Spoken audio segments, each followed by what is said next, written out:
आसार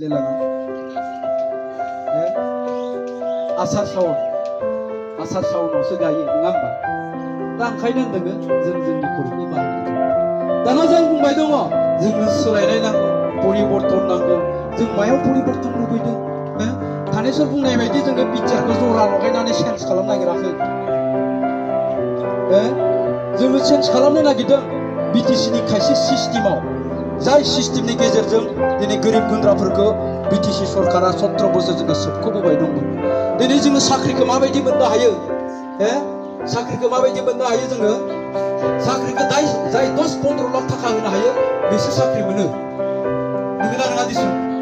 जाय 10-15 लाख थाखा होनो हायो बिसोर साख्रि मोननो हायो नङाबा बिटिसिआव साख्रि दा जोंनि बोरगाव गामिनि सोरबा न'खरा 10-15 लाख थाखा होनो हायो नामा रावबो हाया 10-15 लाख थाखा होनो इन्टारभिउ जादोंमोन दाखालि बैयाव साफ्रासिनि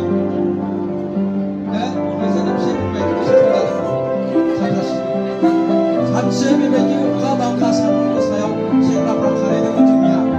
फरेस्ट डिपार्टमेन्टनि साख्रियाव जों माबा बागानपारायाव खारनानै मा जाबाय सोरबा सानथामहालागै सिखारनो हायाखै सेंग्राफ्रा सोरबा लोमजाफैबाय बेस्राफोर दाना दुखुनांथाव लाजिनांथाव खोथाया नैबे नों जेसेबां खाराथों मानो जेसेबां इन्टारभिउ होआथोंमोन मानो गासिबो साख्रिया क'क्राझाराव फिक्स जाखाजोबनाय गासिबो सिगाङाव ओरैनो जायहा साख्रि मोनदों जायहा फैसा होदों बे खाराबासिनो मोनदों इन्टारभिउ होआबासिनो मोनदों बाजार माखायावबो दं खोमा बेबायदि सोरबा खाराबासिनो साख्रि मोननाय दा बे जोंनि थाखाय जोबोद दुखुनांथाव नङा होमबा जोङो जुदि 10-15 लाख होआबानो जुदि साख्रि मोनाबा जोंनि बे बोरगाव गामिनि बै लेखा गोरों गथ'फ्रा BA पास जानाय गथ'फ्रा BSc पास जानाय गथ'फ्रा MA पास जानाय गथ'आ मालानि दिनाव साख्रि मोनगोन फालाय 10-15 लाखखौथ' होनो हाया मालाबाबो दा होनो हायो बिथांमोना होनो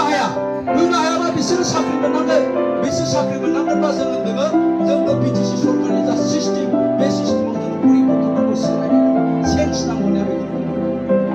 मिथिबाय बे सरकारनि बेफोर सिस्टेमाव जोङो सोलायनाय नांगौ चेन्ज नांगौ जाय सिस्टेमनि गेजेरजों जोंनि आबौमोनाबो थेला बोग्रामोन ओंखायनो आबौनि फिसाला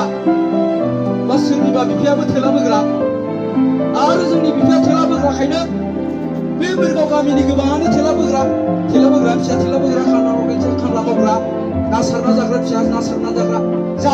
जादोंना जायाखै दा बेफोराव जोंनो सोलायनाय नांगौ जों खालि बेयावनो थाबाय थानो लुबैयाखै 80 बोसोर जाबाय जों बेबायदि थानांनाया दा नोंबो होदों प्राइभेटआव नङा होमबा दा बैफोर गथ'फ्रा बैसोरनि गथ'फ्रा नोंथांमोननि बे दुखियानि गथ'फ्रा लेखा गोरों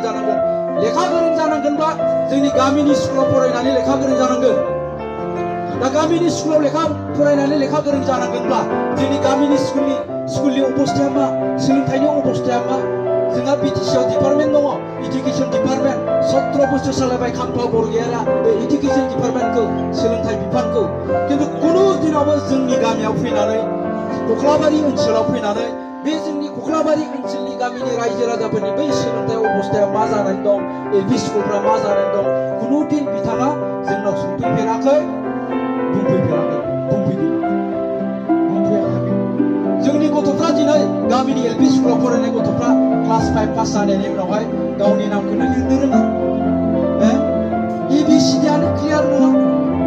जोबोद दुखुनांथाव अब्ला बे थेला बोग्रानि फिसा थेला बोग्रायानो जाया माथो जानो दा नंगौना नङा दा ओंखायनो जोंबो नोङो बेफोर गथ'फ्रा लेखा गोरों जानांगोन होमबासो सोलायगोन थेला बोग्रानि फिसायाबो मास्टार जागोन थेला बोग्रानि फिसायाबो डक्टर जागोन प्रफेसार जानो हागोन जानो हायिनि खुनु माने गैया